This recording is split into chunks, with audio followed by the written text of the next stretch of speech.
The island of Papua, part of Indonesia, shows just how amazing different cultures can be. This island, with its tall mountains and thick rainforests, is home to many different tribes. Each tribe has its own language, customs, and beliefs. Among these, the Asmat, Korowai, and Kumbai tribes have caught the world's attention, often seen as mysterious and misunderstood. Sometimes called cannibals, these tribes make us rethink what we know about human behavior and how we see different cultures. It's important to talk about this carefully and respectfully, because the word cannibalism can be very misleading and hurtful. Our trip into Papua will be all about exploring these cultures. We'll try to understand the history, spiritual beliefs, and social rules that shape these practices. We'll go deep into the rainforest, where the Korowai people build their homes high up in the trees. We'll meet the Asmat, who are famous for their beautiful wood carvings that show their spiritual beliefs. And we'll travel to the faraway mountains, where the Kumbai people have lived mostly alone for a very long time. By hearing their stories, we'll better understand how different people live and why it's important to protect cultures as the world changes. For a long time, outsiders have been both fascinated and scared by the history of headhunting and cannibalism in some Papuan tribes.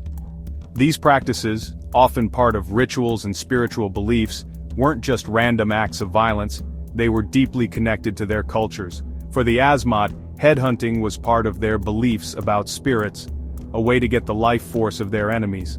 The Korowai, known for their amazing tree houses, also practiced cannibalism, often because of witchcraft accusations. They believed death was almost always caused by bad spirits or magic, not natural causes. To get revenge for a death, the Korowai believed they had to eat the heart and liver of the person they thought used magic. They thought this would give them the person's power and make things right again in their community. It's important to remember that not all Papuan tribes did these things, and even within the tribes that did, it wasn't always the same.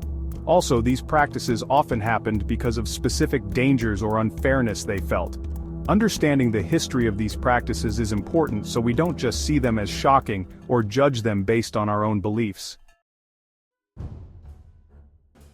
Even though the outside world is coming to Papua, many tribes have held on to their unique traditions.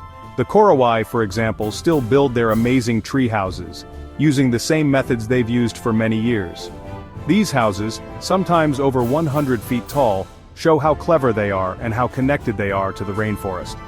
The Asmat too have kept their art alive, still making detailed wood carvings that show their ancestors' spirits, stories, and daily life.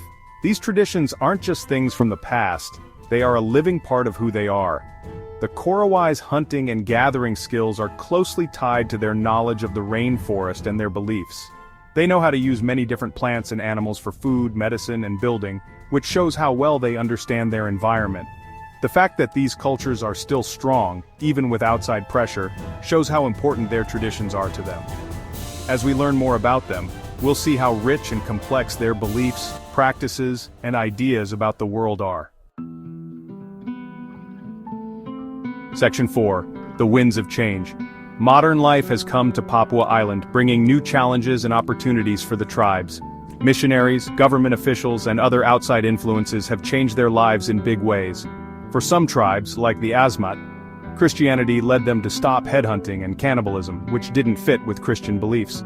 The Indonesian government has also started programs to help remote tribes become part of the larger society, offering education, healthcare, and jobs. While these programs have been good, like helping more people learn to read and get better healthcare, there have also been problems. For example, living in one place instead of moving around has changed what they eat and made them rely more on things from outside. The appeal of modern things and the hope for better jobs have also led some people to leave their traditional homes and ways of life. Section 5. A Bridge Between Worlds. Today, many Papuan tribes are trying to find a balance between keeping their traditions and living in the modern world. The Korowai, for instance, are starting to connect with the outside world through tourism, showing people their unique way of life and also making money from it. The Asmat still make their detailed carvings, which are now wanted by art collectors and museums around the world. This gives them money and also shows their art to everyone. This mix of old and new ways brings both good things and challenges. While economic growth can make life better, it's important that it doesn't hurt their culture or their connection to their land. The future of these tribes depends on their ability to find a way to respect their past while also looking forward to the future. By supporting them in keeping their languages, traditions, and culture alive, we can help these unique and vibrant cultures continue. As we finish our journey, let's remember that a society's success isn't just about money, but also about protecting the richness and variety of human cultures.